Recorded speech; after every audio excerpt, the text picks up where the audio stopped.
Okay, so this is where we begin. It's 6 a.m. on Thursday, March 19th, and I have to catch the train, a couple of trains actually, to the Milan airport. It's in the Trentino region, so I had to take a train to Verona, a train from Verona to Milano, and then a train from Milano to the Milano airport. So I finally get there after 4.5 hours of trains, and I struggled at first to find where to check in with my luggage because they shut down Terminal 1, which is typically where flights, like I had a Lufthansa through a United flight and it typically would have been out of Terminal 1, but because they completely closed Terminal 1, I was now leaving from Terminal 2. So they didn't even have a proper check-in area for Lufthansa flights. They had a makeshift one and it went extremely slow. Like, I'm telling you, it took 15 minutes for like one person to check in their bag. So if there's a line of 10 people, you're like, am I gonna even make my flight?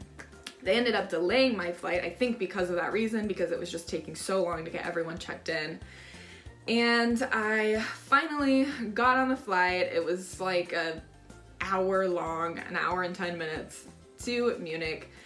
That was pretty uneventful. In the airport though, it was just strange. I wish that I had taken video. I didn't think at this point to take video, and I didn't start taking video until kind of later in my adventure once I reached the Munich airport. But in Milan, it was like many people had face masks. We were constantly being told by employees to keep our distanza, like keep your distance. If you started getting too close to other people, you would get yelled at, or people would kind of back away. Before they would let us go through security, you had to fill out this form, basically with some of your information, as well as attesting that you don't have a fever and things like that, attesting kind of a legal document saying that you're not putting anyone at risk, that you understand risks that you're taking by traveling and all this stuff. It was very interesting. So I took my hour-long flight to Munich, got off, and all of us are heading to the customs area to enter Germany. I go up to the customs area, I hand in my passport, I get the very typical questions of where are you heading? I said Chicago. When is your flight? It's tomorrow. I forgot to tell you guys this, but when I was booking my flight with United, unfortunately they could not find me flights that were the same day, so I did not have a connecting flight the same day. I had planned on leaving the airport. I knew that there was a hotel very close to the Munich airport, so I had planned on just going there, booking a room for the night. So I said my flight's tomorrow, it's at noon tomorrow. And at this point it's 2 p.m. in Germany, so it's about a 22-hour layover, if you can call it that. The guy says, okay, well, I'm gonna hold on to your passport if you can just wait over here on the side. I say, okay. And then he does this to a couple of people. Eventually, he comes back out to all of us and is handing back out our passports, and I hear another German airport employee calling for anyone who is leaving the Schengen area. A little group forms of people who are leaving the Schengen area. There's me, there's a few other Americans, some Canadians, a few guys that were going home to Romania, which is not part of the Schengen area. And he starts to ask, do you all have your boarding passes? I didn't, because I hadn't checked in for my flight yet, because it's the next day, so I was planning on checking in that evening. Most people did. I started to try to check in on my phone. I was like, oh no, should I have my boarding pass? And so then he goes, okay, is anyone's flight not today?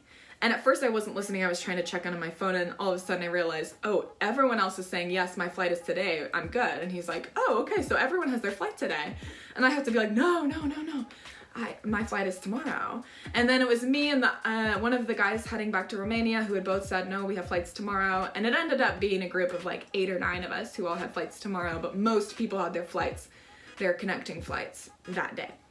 So he divides us into the two groups of people who have connecting flights today and connecting flights tomorrow. And they take the group of people who had connecting flights today, obviously. They disappear for literally hours. So I made a couple of friends.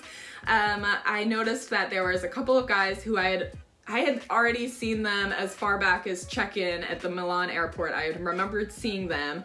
Then I saw them on my flight.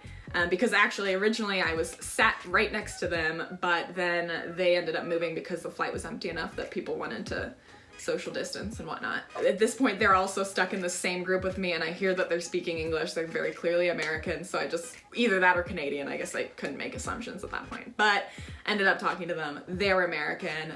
We had the same airline, United, the same time for our flights, which was the next day at 12:10 p.m., but their flight was headed to San Francisco and mine was headed to Chicago. But other than that, same experience, same process here. We were coming from Milan. We had a layover to the next day, the same airline, same time, just different destinations. So we ended up talking.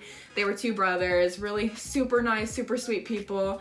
Literally, I don't know, like, in hindsight, I really don't know what I would have done if they hadn't been there because, well, okay, I'm getting ahead of myself. They were super sweet. I talked to them for 2 hours. At some point, we started to get a little bit worried about our luggage. So this was a problem.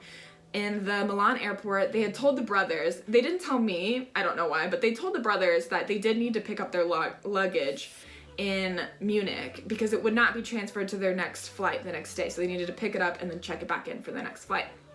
They didn't tell me that, but I had the same ticket as them for my luggage. It said Munich on it. I assume I also need to pick up my luggage. So there were a lot of like German airport employees just kind of sitting around. Like the customs guys were just sitting around as we waited for like 2 hours and no one was telling us what was going on. So a couple of times, one of the brothers would go up to them and ask, is there any way that we could like get our luggage? Because we were getting a little bit worried if it's sitting on a carousel somewhere or something, that it's going to be stolen or I don't know. We were just getting concerned. So they told us, no, there's nothing you can do. Sorry. There's nothing we can do. Sorry. Not helpful. Finally, after a couple of hours of waiting, one of the airport employees comes and she says, okay, follow me. She doesn't give us any information about why we've been waiting or what we'll be doing, but she just says, follow me. Our little group follows her through the airport, up and down some escalators and everywhere, and like through the river and, no, what is it? Over the woods and through the river. No, you don't want to go through the river, you'll get all wet. I'm the Bonnie and Headlighter. You know what I'm saying. We followed her for a while to this whole other customs place where we just go through customs as we had been doing before. Nothing was different. They asked me the same questions. They were like, where are you going? When are you going? And then they just stamped my passport and let me go. Didn't give me any directions after that. The woman who had led us there had disappeared. So I get through customs and all of a sudden I'm like, wait, so what's the deal? Am I good? Can I leave now? Can I pick up my baggage and go? I guess. So I wander, I follow the signs that are pointing towards baggage claim, and I get there and there's another, literally within like 200 feet, it's just another customs, like with the booths and the lines that you wander through. And it looked kind of empty, but I was like, I'm confused. This is where it points to get to baggage claim, but I just went through customs. I was so confused. I turned back and I stopped a couple of those employees that are on the little carts that wander around. And I was like, how do I get to baggage claim? And she was like, here, you go through customs and then here. And I was like, I did that. So finally the boys who I'd been talking to showed up too. They had made it through the customs thing. We're all in this together, like, do we really have to go through customs again? Like, this is our third time. And we're like, I guess so. So we're like wandering through the lines, like, ha ha ha, laughing it up. We get to the front. This customs guy's like, passport. I'm like, here. He looks at it and he goes, have you been through customs before? Did someone stamp this? And I said, yes. Like, this is the third time. No one has explained to us what's going on. He's like, where are you going? I say, Chicago. He goes, when? I was like, tomorrow. And he's very confused. And there's a guy who's in the same situation as me too, who's the guy next to us, and that guy looks confused. And finally another guy comes up and starts explaining. He goes, oh, you can't enter Germany. You can't enter here. They've banned any non-German citizens and residents from entering the country now because of the coronavirus situation, so you're just going to have to stay here for the night. And I was like, okay. But we still needed our luggage. So me and the boys are trying to explain the situation, and we're like, look, we just need to get our bags. Can someone get them for us? Like, what's the deal? Finally, they just said, okay, go talk to the Lufthansa service desk. It's like 100 feet away from here, or 100 meters. Oh God, yeah. Which I have no idea how much that is in length, but he was like, it's down that way. So we wander down there. We talked to Lufthansa, a very nice lady, makes some calls and says, okay, it should be okay. Your luggage should be on the next plane. Just make sure to take your luggage tag and show it to the person at the gate and say, hey, I need to make sure my luggage is on the plane. And so with all that being figured out, after about 5 hours, I think it was, that we were just kind of waiting around in the German airport and figuring all this stuff out, and we still had 17 hours that we had to spend there before our next flight. So me and the boys got some dinner, which was overpriced, and just kind of chilled. And there was a work rest area there that wasn't too bad and had actually some comfy seating that we just kind of slept on. And yeah, chilled out with my new friends. Got breakfast in the morning, went to the gate eventually. And this was interesting too, was that for all of the flights that were American flights heading back to the US, they had them in one wing of the terminal in a certain like area of all of the gates. They made us go through security again, even though I had never left the airport, even though typically if you have a connecting flight, you don't have to go through security again. But they had like a weird little makeshift security for us that they made us do again. It was very strange. And then I got on my 10-hour flight to Chicago and made it back.